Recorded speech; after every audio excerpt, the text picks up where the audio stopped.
.4 PM, 27th of March, 2020. You can see the office block across from us, no one in it. TCG Collector NZ has is no longer sending out orders until the lockdown's over. But thankfully, before the lockdown began, we were able to get through one last order. Kia ora koutou. I am the Casual Kiwi, and this is my Timelord deck profile, which takes advantage of synchros, fusions, and XZs. Now, this is probably the closest I'm going to get to building a pure build of Timelords, and if you're new to the Timelord archetype, or you think you've seen everything there is to see when it comes to Timelord builds, this is a great video to start off with, and it is a great video to find out some new things you can do with the Timelord deck. So without further ado, let's jump into the profile. So first you want to be running 3 copies of Time Maiden. So this is a must of at 3 if you're running the 0 attack Timelords. What you can do with this is if you control no monsters, you can special summon it to the field, and it counts as 2 tributes for a Time Lord monster. Sometimes comes up, not often. But what's really good is that you can tribute off a Time Maiden to search a Time Lord to the hand with 0 attack, or you can banish it from the graveyard to special summon a Time Lord, ignoring its summoning conditions from the deck, because usually you can't special summon Time Lords from the deck. But if you do this, you cannot special summon for the rest of the turn. So that only applies to the final effect. You can special summon a Time Maiden, tribute it off, search a Time Lord, monster reborn it, tribute it off again, search another Time Lord. Very versatile card, and being a level 1 makes it even easier to search out with cards like 1-for-1. Very good in the deck. Moving on to the 0 attack Time Lords, you want to be running 3 copies of Mission. This is the MVP of the 0 attack Time Lords, because after you battle with this, at the end of the battle phase, you get to halve your opponent's life points, which is crucial to the Time Lord OTK. You need to have at least 1 Mission on the field for it to work, to halve your opponent's life points. All of the 0 attack Time Lords have the same effects, that if you control no monsters, you can normal summon the Time Lord without needing 2 tributes. They also cannot be destroyed by battle or card effects, so they can only be taken out by non-destructive removal. And they also, when they battle, neither party takes any battle damage from that attack. And in the standby phase of your next turn, they shuffle themselves back into the deck, freeing your board up to summon another Time Lord. So yeah, Mission's effect is that you get to halve your opponent's life points, makes it very strong, but you can't finish your opponent off with Mission alone. That brings us to the rest of the Time Lords we run. We run 3 copies of Raffion the Time Lord. So this is the same 0 attack, 0 defense and attributes that we talked about with Mission, with the exception that instead of halving your opponent's life points at the end of the battle phase of this card battles, it reduces your opponent's life points by the attack of one of those monsters that your opponent controlled, that this card battled with. Now, this is good because combined with Mission, if you attack into a monster with more than 2,000 attack or 2,000 attack, you can pull off the OTK, bring out Gustav Max, and burn for 2k for the remainder of the damage. So 4k off with Mission, 2k off with Raffion, and then another 2k off with Gustav Max equals 8,000. So Raffion is good in that sense. It won't always be able to do that because you might have it battle with an opponent's monster which is less than 2,000 attack, but it still can do an enormous amount of damage, and it can reduce your opponent's life points to 0. I still think it's very good to have the max amount because you always want to have the possibility of going into that OTK if you need, and you always want to be able to do big damage when you can in this deck. So that's our next 3 of. The final of the 0 attack Time Lords we play is 3 copies of Camion the Time Lord. Again, it has the same effects as Raffion and Mission, with the exception that its effect at the end of the battle phase is that it shuffles one opponent's card on the field back into the deck and burns your opponent for 500 life points. And the other thing that makes Camion special is that it has the super poly clause where this effect cannot be negated. Now that is huge. That is why we run Camion at 3, as this is an amazing removal option in the deck. And a lot of the top decks these days rely on building very negation heavy boards, either through counter traps with negation or through monsters with negation effects. None of those matter for Camion. As long as Camion is able to battle and then get to the end of the battle phase, then this effect will go off and no amount of negation will stop that effect going off. It's also non-targeting removal, which means that anything that prevents targeting, such as a Darkest Diabolus for example, will not be able to stop Camion shuffling it back into the deck. So that's the last of the 0 attack Time Lords we play. Some people like to play additional Time Lords, additional ones of the 0 attack Time Lords in this build. What I find is better use those for is for specific matchups. So that's it for the 0 attack Time Lords. So the last of the Time Lords we play is 3 copies of Sandion the Time Lord. This is like the 0 attack Time Lords, except it has 4,000 attack and 4,000 defense, and also cannot be normal summoned without tribute unless your opponent controls a monster. Usually you'll be going second with this deck anyway, so that doesn't matter too much, though it is something to consider.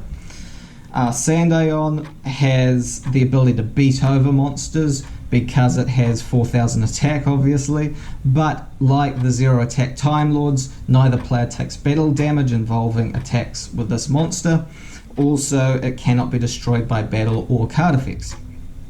Sandion's unique effect is that at the end of the battle phase it burns for 2,000 points of damage, which means that if you can get Mission and Sandion on board, then you can burn for 6k and then go into Gustav Max for the final 2k to get in with that 8,000 life point hits turn 1.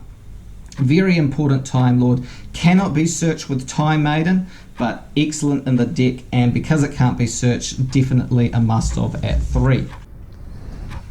So what monsters do we run to get the most out of our Time Lord? So we do run a Shaddoll package, so we run 1 copy of Shaddoll Beast and 1 copy of Shaddoll Dragon. These both have flip effects, though they won't usually come up.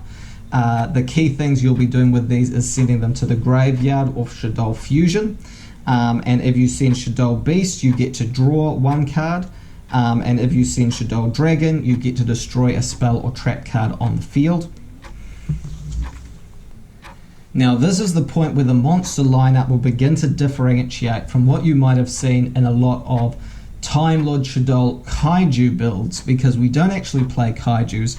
Instead what we'll be playing next is 3 copies of Psy-Frame Gear Gamma and 1 copy of Psy-Frame Driver. Now the Psy-Frame package is really excellent in this deck because often we will find situations where we have no monsters on board. It also might be relevant if anyone chains something to the tribute of our Time Maiden, as we do tribute Time Maiden for cost.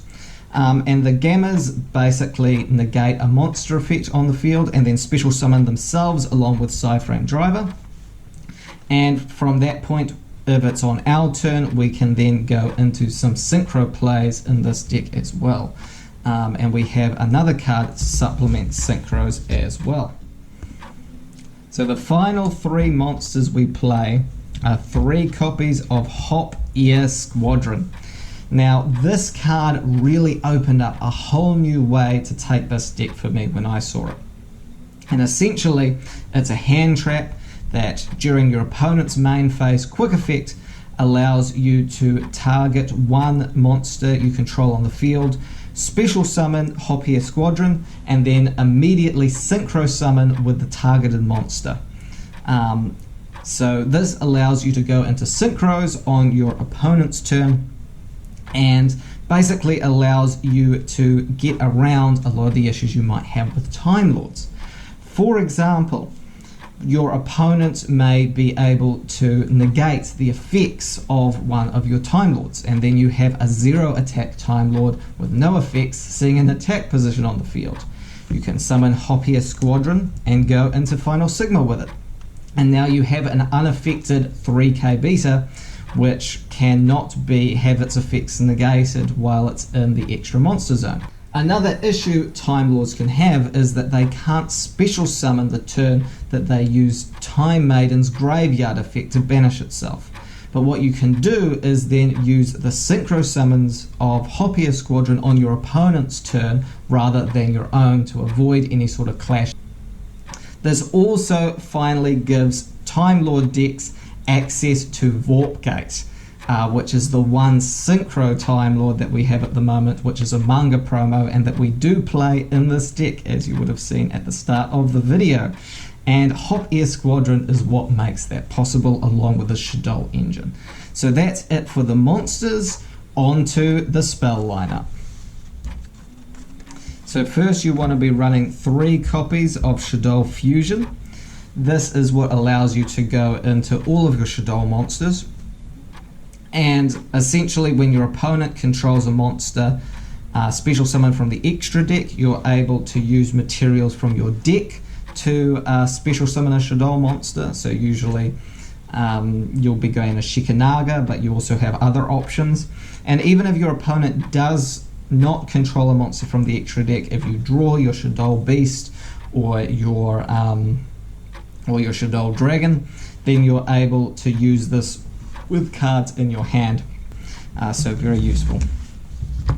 The next card we play you might not be expecting is 3 copies of Magical Mallet. The reason we play this is that first off, it's not once per turn, and what it allows you to do is shuffle any number of cards from your hand into the deck and then draw the same number of cards. Now that is a neg 1, but do remember that we only need 1 or 2 cards to do our combos in Time Lords. And the other cool thing about Magical Mallet, as opposed to other similar draw spells like Reload or Card Destruction, is that it allows you to choose which cards you want to shuffle back and not your entire hand. So if you've already drawn parts of your OTK, for example, you might have Mission and Raffion in your hand and you don't want to shuffle those back, you don't have to. Also, as we're running 3 bricks in the deck, Psyframe Driver and the 2 Shadolls, we might not want those in our hands, so this allows us to put them back in the deck where they can remain live and be helpful in the duel.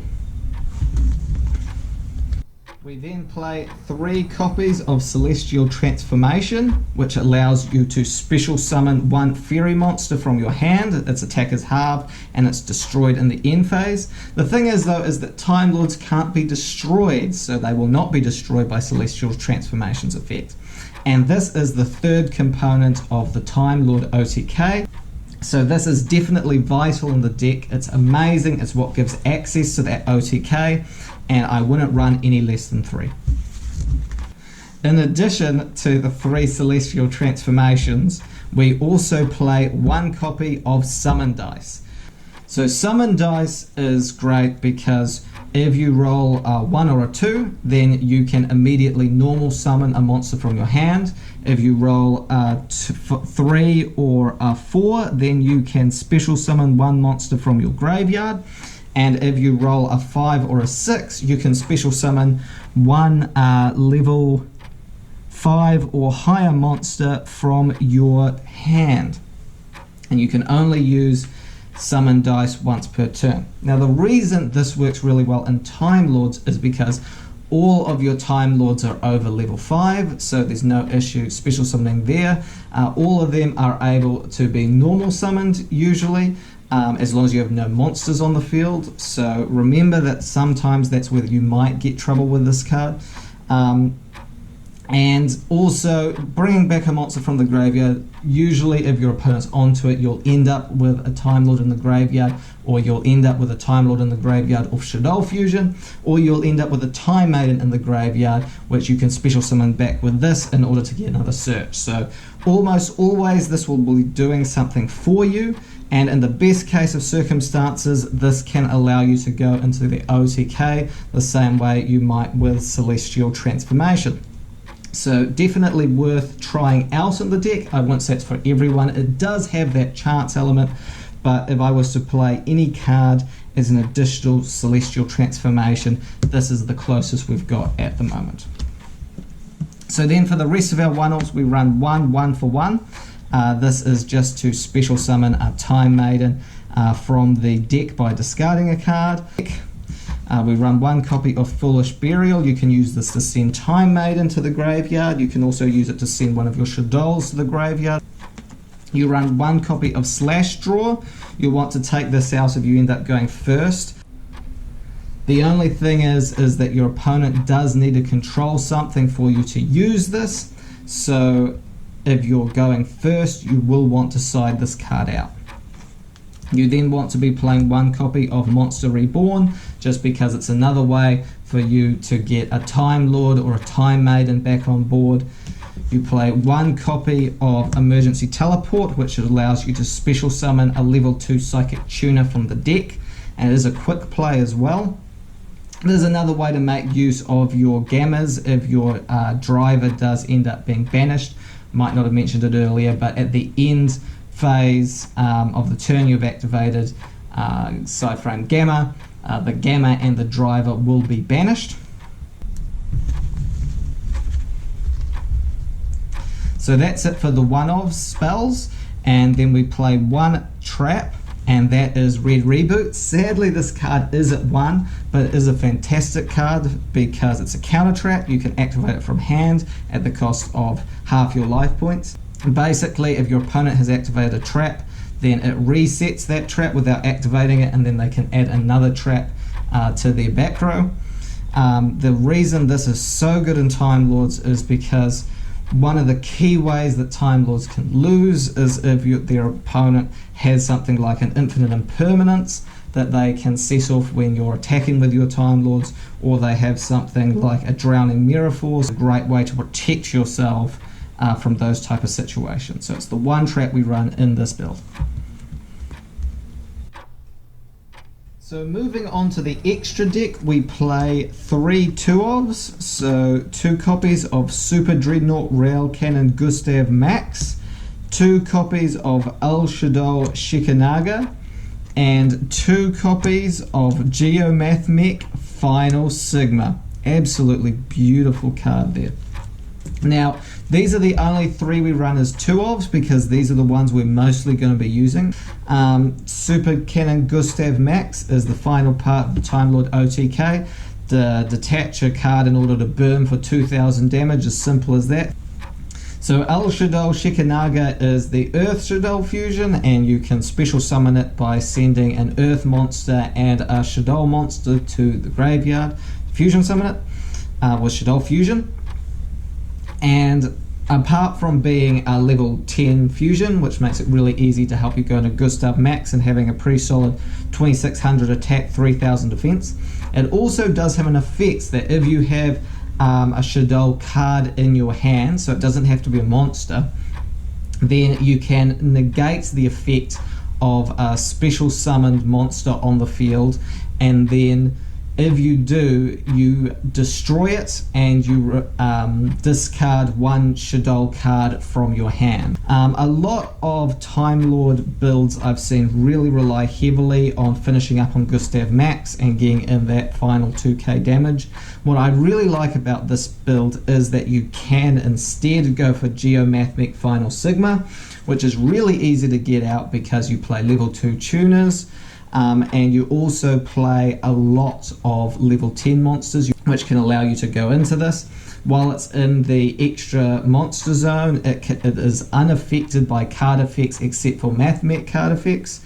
And while it's in the extra monster zone, any battle damage it does is doubled. So these are the three you're going to be using the most often. And so without further ado, we'll move on to the rest of the extra deck. So in addition, we play 2 trains. So these are the other XZs we use. One number 81 Super Dreadnought Rail Cannon Super Dora.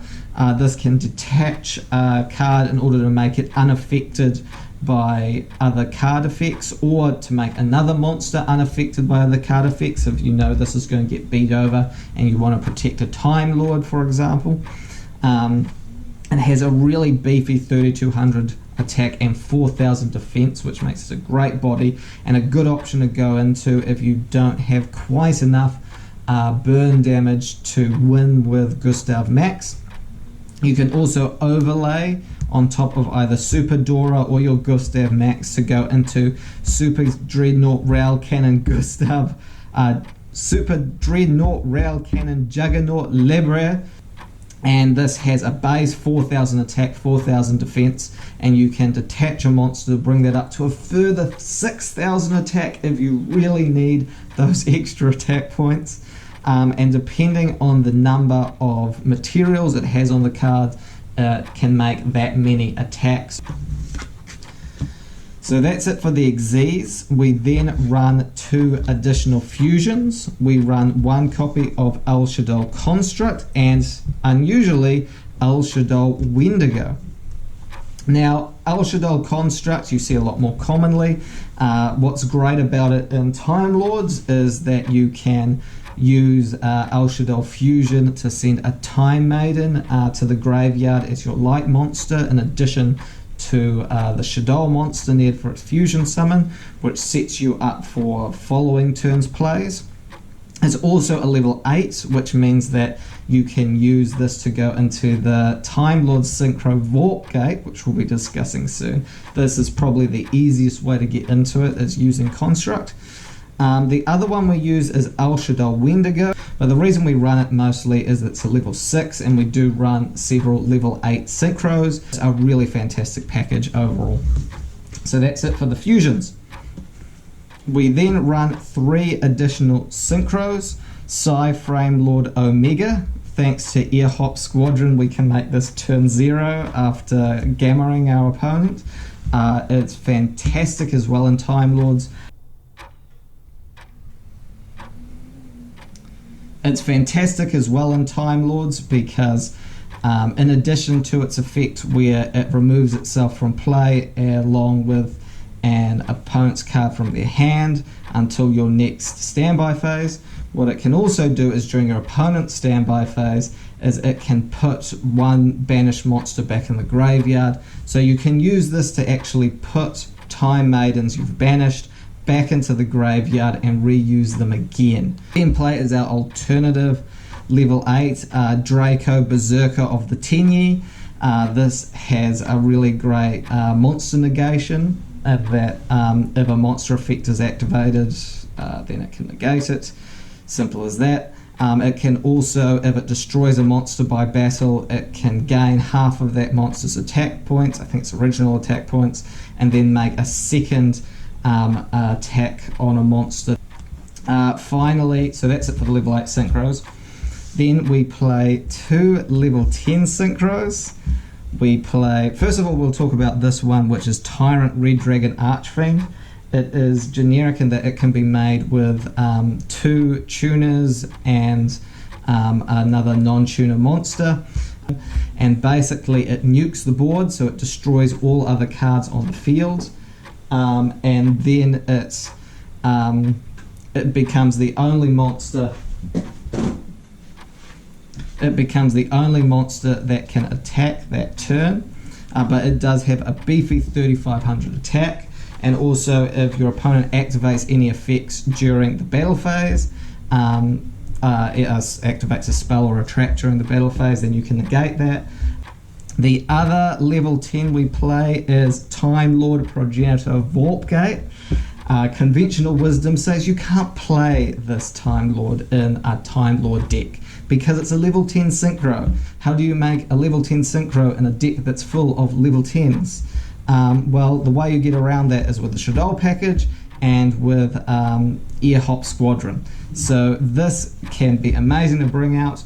It's very much in line with the other Time Lords, with a few interesting quirks to it. So it cannot be destroyed by battle or card effects. It does not, however, shuffle itself back in the end phase. It stays around. It also has a battle effect that if this card battles, at the end of the battle, it banishes all of your opponent's monsters. So it doesn't need to wait until the end of the battle phase to get its effect off. So if you've monster reborned it, it won't be able to do this. And it has a second effect that in the end phase, return all your opponent's banished monsters to the field. Now the thing about this is that it needs to be on the field for that second bit to activate. So what you can do is get rid of this before you get to the end phase, and then your opponent's monsters stay banished. So this can be super strong to just completely wipe out your opponent's board. And the best way I found to do that is with our one link that we play, which is Gravity Controller. And it can basically be special summoned by using any monster in the extra monster zone that is not a link monster. And this cannot be destroyed by battle with a monster that's not in the extra monster zone. But if it battles a monster in the extra monster zone, then it bounces this card and that monster back to the extra deck. Basically, it's just really easy to link off Vorpgate for Gravity Controller and then keep your opponent's entire board banished. And this also opens up another extra monster zone in case you want to do some Shaddoll plays or something like that. So that is it for the extra. Thank you for watching my Time Lord deck profile. I hope you found this informative and enjoyed. Ngā mihi and good night. Uppstod i himlen en tystnad som varade vid pass en halv timme. Och de 7 änglarna som hade de 7 basunerna gjorde sig redo till att stöta i sina